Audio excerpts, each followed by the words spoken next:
အားလုံးပဲမင်္ဂလာပါခင်ဗျအဆင်ပြေကြရဲ့လား management ကနေပြန်လည်ကြိုဆိုလိုက်ပါတယ်ခင်ဗျဒီသင်ခန်းစာလေးမှာတော့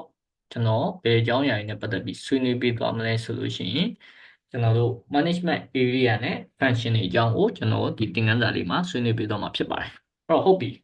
management areas တွေကဘယ်နေရာဘယ်နှခုရှိလဲ management function တွေဘယ်နှခုရှိလဲဆိုတဲ့ဟာကိုကျွန်တော်ဒီမှာကျွန်တော်ဆွေးနွေးကြည့်အောင်လေ့လာကြည့်အောင်ပေါ့နော်အဲ့တော့ပထမဆုံးအနေနဲ့ management area တွေကြည့်အောင်အဲ့တော့ management area တွေကဘာတွေလဲအဲ့တော့သူပြင် management area နှစ်ခုရှိပါတယ်အဲ့တော့ဒီ management area တွေ management function တွေကိုမပြောခင်မှာဒီ theory တွေဒီ definition တွေဒီထဲမှာပါတဲ့ concept တွေကိုကျွန်တော်ဘယ်ကနေအဓိကယူထားရလဲဆိုရင်အောက်မှာကျွန်တော် credit ပေးထားတဲ့အတိုင်းပဲဟလာ principle of management ဆိုတဲ့စာအုပ်ကနေပြီးတော့ဒီကျွန်တော်ထုတ်နှုတ်တင်ပြထားခြင်းဖြစ်ပါတယ်အဲ့တော့ဒီ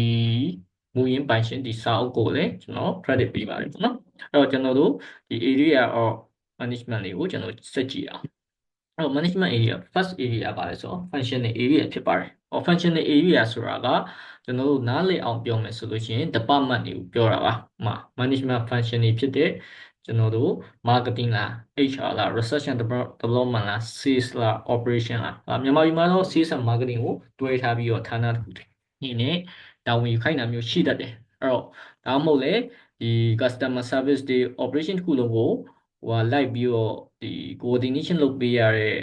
account ဒီ account လား exactly တို့ key account တို့ရှိတယ်လို့မျိုး relationship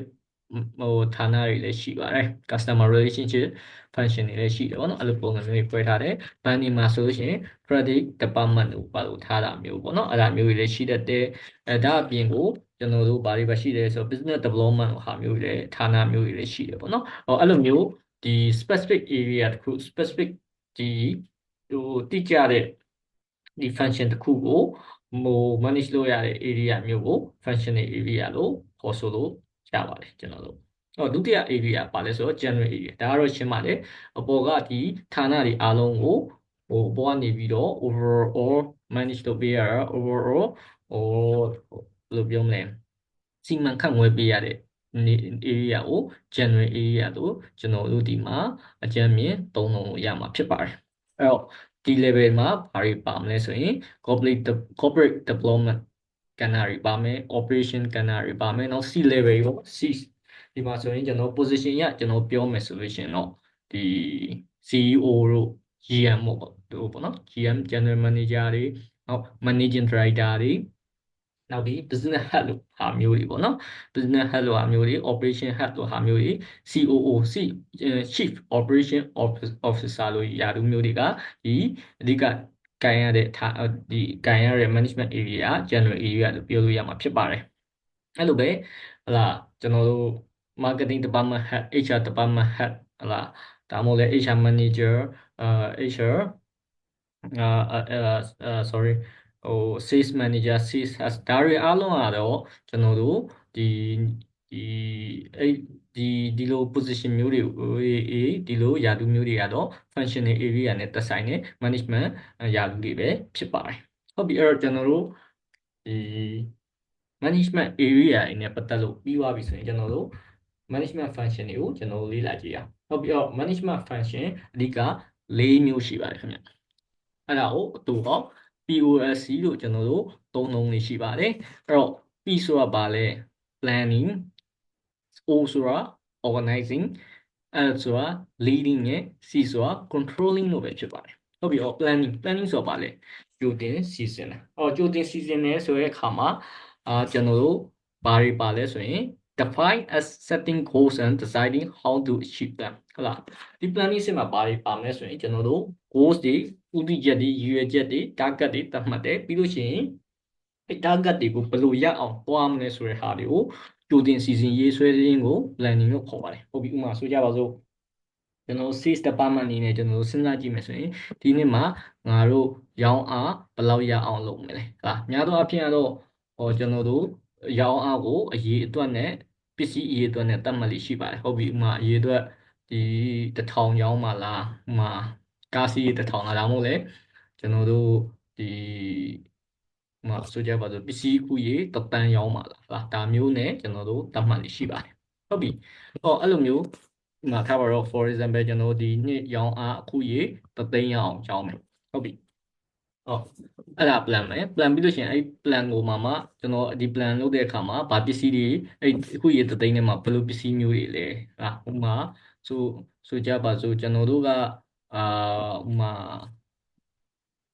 ဆိုကြပါစို့ပေါ့နော်ကျွန်တော်တို့ကဥမာအာဒီဟိုချိုရည်ရောင်းတယ်ပေါ့ချိုရည်ကိုကာကိုလာလို့ချိုရည်ရောင်းတယ်ဆိုရင်ဟုတ်ပြီကိုကာ main ကိုကာကိုလာချိုရည်ကဒီတသန်းမှာဥမာ main ကိုလာချိုရည်ကဘယ်လောက် percentage ပါမှာလဲအဲ့လိုပဲအရင်ချိုရည်ဖြစ်တဲ့တခြား orange တို့ပါလို့အရသာ flavor တွေတခြားဒီ zero sugar တို့ဟုတ်လားအဲ့လိုမျိုး flavor တွေကဘယ်လိုအချိုးအစားပါမှာလဲဟုတ်လားဒါတွေကိုကျွန်တော်ပြန်ပြီးတော့သတ်မှတ်ဖို့လိုပါတယ်ဟုတ်လားအဲ့ဒီထဲမှာဘယ် size တွေဘယ်လိုဘယ် size တွေကဘယ်ချိုးစားပါမှာလဲပေါ့နော်ဘယ် size ဆိုတော့ bull size တွေပေါ့နော် bull size တွေကဘယ်လောက်ချိုးစားပါမှာလဲအဲ့ဒါဒီပုံမှာကျွန်တော်တို့ကြိုတင်ပြီးတော့ plan ရေးဆွဲတာမျိုးတွေပါပါမယ်ပြီးလို့ရှိရင်ကျွန်တော်တို့ organizing အဆင့်မှာကြာတော့အဲ့ဒီဟာတွေကိုအကောင့်ထဲပေါ်ဖို့အတွက်လိုအပ်တဲ့ resources တွေကိုစုဆောင်းတာ resources တွေကိုကြိုတင်ပြင်ဆင်တာနဲ့ကျွန်တော်တို့လုပ်ရမယ့်လုပ်တာဝန်တွေကိုခွဲဝေတာကြီးဒီထဲမှာပါပါလိမ့်မယ်နော်အဲ့ဒါကို organizing လို့ခေါ်ပါတယ်နည်းအားဖြင့်ဒါကိုကျွန်တော်ဒီ definition လေးကိုဖတ်ပြရမယ်ဆိုရင် define as an arranging text ဘာတွေလုပ်ရမလဲဆိုရင် text တွေကို arranging စီစဉ်မယ်ပြီးတော့ text တွေပဲလားမဟုတ်ဘူး people လူတွေကိုလည်းစီစဉ်မယ်ပြီးလို့ရှိရင် other resources to accomplish the work ပေါ့နော်ဒီလုပ်တွေပြီးမြောက်ဖို့အတွက် accomplish ဆိုတာပြီးမြောက်ဖို့ပေါ့နော်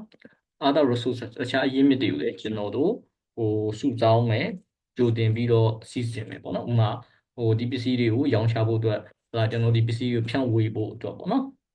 ဖြန့်ဝေရောင်းချဖို့အတွက်လူတွေဘယ်နှယောက်လိုမယ်ပါအလုပ်တွေလုပ်ရမလဲအဲ့ဒါတွေနဲ့ပတ်သက်ပြီးတော့ production အတွက်ကျွန်တော်တို့ဒီ raw material တွေဘယ်လောက်ဝယ်ရမလဲ production ကတလားကိုဘယ်လောက်ပို့ထုတ်ရမလဲဟုတ်လားပြီးလို့ရှိရင်ဒီဟာတွေကိုပို့ဖို့အတွက်ကားအရေးအတွက်တွေဘယ်လောက်လိုမလဲပေါ့နော် logistic တွေဘယ်လိုစီစဉ်ထားမလဲနောက် warehousing တွေဘယ်လိုစီစဉ်ထားမလဲ packaging တွေဘယ်လိုစီစဉ်ထားမလဲဟာဒါတွေနဲ့ပတ်သက်ပြီးတော့လိုအပ်တဲ့ resources တွေအားလုံးကိုကြိုတင်ပြင်ဆင်ခြင်းကို organizing လို့ခေါ်ပါတယ်ဟုတ်ပြီပြီးလို့ရှိရင်ကျွန်တော်ဒါနဲ့ပြီးသွားပြီပြီးသေးဘူးတတိယ function က leading လို့ခေါ်တယ်ဒီဟာတွေကိုစပြီးတော့ account တွေဖော်တဲ့အခါမှာပေါ်ကနေပြီးတော့ဒီနှစ်စာလုံးဒီရောင်းအားရအောင်လို့ပေါ်ကနေကြီးကြက်မှတ်ပြီးတော့ဟလာကျွန်တော်တို့ထိန်းချောင်းပေးခြင်းကို leading ကိုနော်ထိန်းချောင်းပေးခြင်းဥဆောင်ပေးခြင်းကို leading ကိုကျွန်တော်ဒီနေရာမှာသုံးလို့ရပါတယ် definite action အပြင် define as motivation so motivating directing and influencing people to work hard to achieve the organization goal ဟုတ်လားကျွန်တော် planning အဆင့်မှာချမှတ်ထားတဲ့ goal တွေကိုပြီးမြောက်အောင်မြင်အောင်လုပ်ဖို့အတွက်လူတွေကို motivate လှုံ့ဆော်ပေးမယ် direct နည်းလမ်းတွေပြောပြမယ်ပြီးတော့ influence သူတို့ကိုလွှမ်းမိုးခြင်းနည်းနဲ့ကျွန်တော်တို့အလုပ်တွေကိုပြီးမြောက်အောင်ခိုင်းစေခြင်းကို leading လို့ခေါ်ပါတယ်တဲ့ဟုတ်ပြီခုနကျွန်တော်ပြောခဲ့တဲ့အတိုင်းပဲဒီလsorry ဒီနှစ်ထဲမှာအခုရေတန်းရောင်းမယ်ဟုတ်ပြီတန်းရောင်းရဖို့အတွက်လူတွေကိုရောင်းအားတွေတက်လာအောင် sales တွေကို driving လုပ်ရတယ်လို့အဲ့လိုပဲကုန်ပစ္စည်းပို့တဲ့လူတွေကိုလည်းဒီ customer တွေနဲ့အဆင်ပြေပြေချောချောမွေ့မွေ့နဲ့သူသဖြင့် customer ဆိုတော့ဒီနေရာမှာကျွန်တော်တို့ကိုဖြန့်ဖြူးရောင်းချပေးမယ် retail ဆိုင်တွေရှိမယ်ဟလာ wholesale ဆိုင်တွေရှိမယ်ဟလာဒီလူတွေနဲ့ပြန်ပြီးတော့ကျွန်တော်တို့ dealer တွေရှိမယ်ပေါ့နော်ဒီလူတွေနဲ့ပြန်ပြီးတော့ကျွန်တော်တို့အဆင်ပြေချောချောမွေ့မွေ့နဲ့ဆက်ဆံရေးတွေကောင်းမအောင်ကျွန်တော်တို့မရှိတဲ့ဝန်ထမ်းတွေကိုဥဆောင်ထိန်းကိုပေးတာဒီလူတွေနဲ့ဖြစ်လာတဲ့ပြဿနာတွေကိုညှိနှိုင်းပေးတာဥမာပစ္စည်းသွားပို့တယ်ဟိုမှာကကိုပစ္စည်းကိုထားပါ resale ဆိုင်ဘက်ကချပေးမဲ့လူမရှိဖြစ်နေလို့ဟလာကိုရဲ့ဒီသွားပို့တဲ့ဆိုင်ကသွားပို့တဲ့ကိုရဲ့ဝန်ထမ်းကဆိုင်မှာကိုပစ္စည်းကိုနေရာကိုလိုက်ချပေးရတာမျိုးကြီးပေါ့နော်အဲ့ဒါမျိုးတွေအစကြီးကြပ်ပြီးတော့လှုပ်ဆောင်ပေးဖို့လိုအပ်ပါတယ်ဟလားအဲ့လိုမျိုး service တွေပေးဖို့လိုအပ်ပါတယ်အဲ့လိုမှမဟုတ်ဘဲနဲ့ကိုရီးယား PPO ပို့ခိုင်းလိုက်တယ်ဟိုရောက်တော့ကားသမားကလည်းကိုဘက်ကဝန်ထမ်းကလည်း customer ကိုမရှိမငံဆက်ဆံတာမျိုးတွေဖြစ်လာတာမျိုးတွေcustomer ကိုလူချင်းတဲ့ဝန်ဆောင်မှုတွေမပေးတာမျိုးတွေဖြစ်လာခဲ့မယ်ဆိုရင်ဒါဆိုလို့ရှိရင်ကျွန်တော်တို့ဒီ customer နဲ့ ဟုတ်လားကိုယ်ကပြောရဲ retreat ဆိုင်နဲ့ကိုယ်နဲ့ကြားမှာဆက်ဆံရေးမပြေလည်တာဖြစ်လာလို့ရှိရင်ကိုပစ္စည်းမရောင်းပေးတာမျိုးကြီးဖြစ်ခဲ့မယ်ဆိုလို့ရှိရင်ကျွန်တော်တို့ရှေ့ရှေ့မှာကျွန်တော်တို့ရဲ့relationship တွေလည်းအဆင်မပြေလို့ကျွန်တော်တို့လိုချင်တဲ့ target တွေကိုလည်းပြေဖို့အတွက်အခက်အခဲတွေဒီနောက်ချက်တွေဖြစ်လာမှာဖြစ်ပါတယ်။ဒါကြောင့်မလို့ကျွန်တော်ဝန်ထမ်းတွေအားလုံးကိုကျွန်တော်တို့အနေနဲ့ဒီမှာဥဆောင်ပြီးတော့စီမံခန့်ခွဲရအဆင့်ကို leading လို့ခေါ်ပါတယ်။ဒါကကျွန်တော်က sales ကိုပဲဒီကဥစား example ပေးလို့ပေါ့နော်။ဒါအပြင်ကိုဒီ sales မှာမဟုတ်ပါဘူးဟုတ်လားကျွန်တော်တို့နောက်မှာစီမံခန့်ခွဲပေးနေတဲ့ finance department ဆိုလေလိုအပ်တဲ့ဒီအဲ credit ချပေးမှုတွေဟလာလိုအပ်တဲ့ငွေကြေးကောက်ခံမှုတွေဟာ cash ဟိုလောက်ပေါ့နော် credit ခေါ်လာလောက်တာမျိုးတွေနောက်ပြီးလို့ရှိရင်ကျွန်တော်တို့လိုအပ်တဲ့ပစ္စည်းတွေဝယ်ပေးမှုငွေရှိပေးရှိတာဒါတွေကိုလည်းခံချက်ညီညီလုပ်ဆောင်ဖို့လိုအပ်ပါတယ်ဒါအပြင်ကို production ဌာနရတယ်ဒီအခုရေပစ္စည်းတွေတန်းရောင်းဖို့လိုအပ်တဲ့ raw material ကိုကြိုတင်စုဆောင်းထားဖို့လိုတယ်ဒါတွေကိုလည်းစနစ်ကျထိန်းသိမ်းဖို့လိုတယ်လို့ပြီးလို့ရှိရင်အချိန်မီပစ္စည်းကိုထုတ်လုပ်နိုင်ဖို့လည်းကျွန်တော်တို့ဒီဘက်ကနေပြီးတော့ကြီးကြပ်ဖို့လည်းလိုအပ်ပါတယ်လားအဲ့လိုစနစ်အားလုံးအဲ့လိုသက်ဆိုင်ရာဌာနတွေလိုက်သူ့လုံးနဲ့သူပေါ့နော် functional area တွေမှာသူ့လုံးနဲ့သူပြီးမြောက်အောင်လှုပ်ဆောင်ဖို့အတွက် general area ကကြီးကြပ်ပြီးတော့ဥဆောင်လုပ်ခြင်းကို leading function ကိုကျွန်တော်တို့သုံးလို့ရမှာဖြစ်ပါတယ်နောက်ဆုံးဆင့်ကတော့ controlling ပေါ့နော် controlling ကတော့ကျွန်တော်တို့အပေါ်ကနားလည်အောင်ပြောမယ်ဆိုလို့ရှိရင်ကျွန်တော်တို့ဒီဘယ်လိုပြောမလဲ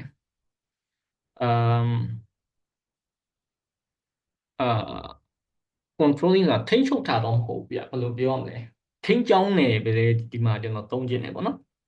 controlling ကိုထိန်းချုပ်တယ်ဆိုတာကထိန်းကျောင်းနယ်ဆိုတာဘယ်လိုမျိုးလဲဆိုလို့ရှိရင်ဥမာဒီဝန်ထမ်းတွေရဲ့ performance ကိုစောင့်ကြည့်ပြီးတော့သူတို့ကိုဒီလိုချင်တဲ့ target တွေရောက်အောင်ပေးနာနေပြီးတော့ထိန်းကျောင်းဖေးမှပြီးတော့လှုပ်ဆောင်ပေးခြင်းကို controlling လို့ဆိုအောင်ဖြစ်ပါတယ်ဟုတ်ပြီဥမာသူတို့ဒီလာ target ပေးထားတယ်မပြည့်ဆိုရင်ဘာကြောင့်မပြည့်ရလဲဘာအခက်အခဲရှိလဲဒါတွေကိုသိရှိအောင်လုပ်ဖြည့်ရှင်းပြီးတော့နောက်လာမှာလိုချင်တဲ့ target တွေကိုပြည့်မီအောင်လုပ်ခိုင်း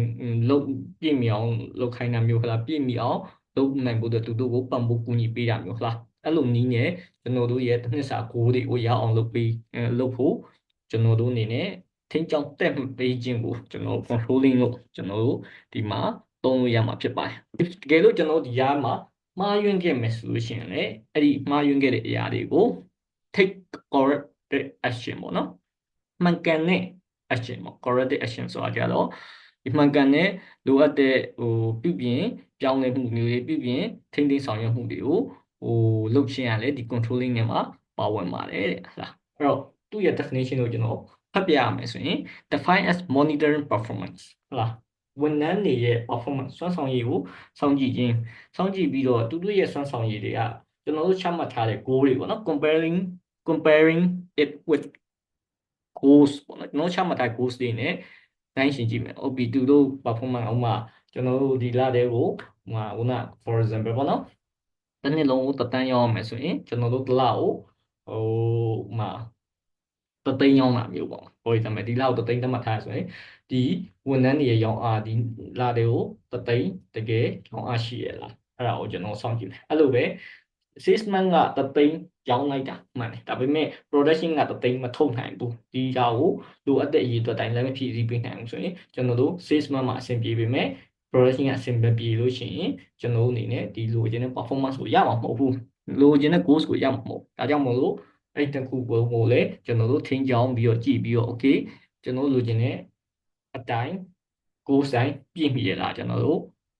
စောင့်ကြည့်ဖို့လိုအပ်ပါတယ်အဲ့လိုမှမဟုတ်ဘဲနဲ့ tower for example like 16ကမပြည့်ခဲ့ဘူးဟာတသိန်း target ပေးထားတယ်7000ပဲရတယ်ဆိုရင် okay ဘာမှားသွားလို့လဲဘာကြောင့်7000ပဲရောင်းရတာလဲအဲ့ဒါကိုကျွန်တော်တို့အဖြေရှာပြီးတော့အဖြေရှာဖို့လိုအပ်တယ်မှားသွားတဲ့အရာကိုသင်ခန်းစာယူပြီးတော့နောက်လာမှာဒီကျွန်တော်တို့ target ထားတဲ့တသိန်းဒါမှမဟုတ်လေပြီးခဲ့တဲ့လကပြော့သွားတဲ့အရေးတော့ကိုထည့်ပေါင်းပြီးတော့3,200ကိုဘယ်လိုရအောင်လုပ်မလဲဘယ်လိုရအောင်ယူမလဲဆိုတဲ့ဟာကိုကျွန်တော်တို့တွေအနေနဲ့ဟလာဒီplan ကိုပြန် sorry plan ပြန်ရှင်းတာဆိုတာတည်းမလားဘယ်လိုပြောရမလဲ မှားသွားတဲ့မှားကိုသင်ခန်းစာယူပြီးတော့အမှားကိုဘယ်လိုဖြည့်ဆည်းတဲ့ပုံစံမျိုးနဲ့ရောက်အောင်သွားမလဲဆိုတော့ဟာကိုကျွန်တော်တို့အနေနဲ့သင်ခန်းစာယူ corrective action လုပ်ဖို့လိုအပ်ပါတယ်တဲ့ဟုတ်ပြီဥပမာဆိုကြပါစို့ကျွန်တော်က8000မရောင်းဘာကြောင့်မ8000မရောင်းရတာလဲ production ကမထုတ်နိုင်လို့လားဒါမှမဟုတ်အလားကဥမာဆိုကြပါစို့ဟိုရာသီဥတုကအေးဝါလို့လားဗောနော်အချိုရည်ဆိုရင်ရာသီဥတုအေးနဲ့ရောင်အားနဲ့ကြတတ်တယ်နော်ရာသီဥတုပိုရင်များများရောင်းရတဲ့သဘောတော့ရှိတာ哦ဒါကြောင့်မလို့ဘာကြောင့်လဲဆိုတဲ့ဟာကိုဖြေချဖို့လိုတယ်ဥပမာဟိုပစ္စည်းရတဲ့ထုတ်နိုင်တယ်ကျွန်တော် logistic ကကားတွေမရှိလို့ကားတွေခက်ခဲဖြစ်နေလို့မပို့နိုင်တာလားဒါမှမဟုတ်လေကျွန်တော်တို့ဟိုဝန်ထမ်းအင်အားမလုံလောက်ဘူးလားဒါတွေနဲ့ပတ်သက်ပြီးတော့မှန်ကန်တဲ့သုံးသပ်မှုကိုလှုပ်ဆောင်ပြီးတော့ဟုတ်လားမြန်မှန်ကန်နဲ့မြန်ဆန်ဆန်လေး corrective action လုပ်နိုင်ခဲ့မယ်ဆိုရင်ကျွန်တော်တို့ရဲ့လူချင်းတဲ့ကိုယ်စီကိုရမှာဖြစ်ပါတယ်ဟုတ်လားအဲ့လိုနည်းနဲ့ကျွန်တော်တို့ကဒီ management function လေးခုကိုအသုံးပြုပြီးတော့ organization ပေါ့နော်ကျွန်တော် organization ကျွန်တော်အဖွဲ့အစည်းကျွန်တော်တို့ company ကလူချင်းတဲ့ကိုယ်တွေကိုရောက်ရှိအောင်အကောင့်ထဲပေါ်ခြင်းဖြင့်ကျွန်တော်တို့ဒီ POS ကိုသုံးပြီးတော့ပေါ်ခြင်းဖြင့်ကျွန်တော်တို့organization ရဲ့ဦးတည်ချက်တွေ goals တွေကိုရရှိမှာပဲဖြစ်ပါတယ်ပေါ့နော်ဒါကတော့ကျွန်တော်တို့ဒီ management function ၄ခုဖြစ်တဲ့ BOLC နဲ့ပတ်သက်ပြီးတော့ကျွန်တော်သုံးသပ်ဆွေးနွေးသွားတာပဲဖြစ်ပါတယ်အဲ့တော့ကျွန်တော်ရဲ့ဒီဗီဒီယိုလေးကိုကြည့်ရှုပေးကြတဲ့လူအားလုံးကိုတယောက်ချင်းစီတိုင်းကိုကျေးဇူးတင်ပါတယ်ကျွန်တော်ရဲ့ဒီ channel လေးကိုလည်း like and subscribe လုပ်ပေးခြင်းအပြင်ကျွန်တော်ကိုအားပေးပါအောင်လို့ကျွန်တော်ဒီနေ့ကနေမေတ္တာရပ်ခံချင်ပါတယ်ခင်ဗျအားလုံးကိုကျေးဇူးအများကြီးတင်ပါတယ်နော်ကျွန်တော်တို့နောက်ဗီဒီယိုလေးမှာပြန်လည်ဆုံတွေ့ကြပါမယ်ဟုတ်ကဲ့ management ကပါခင်ဗျ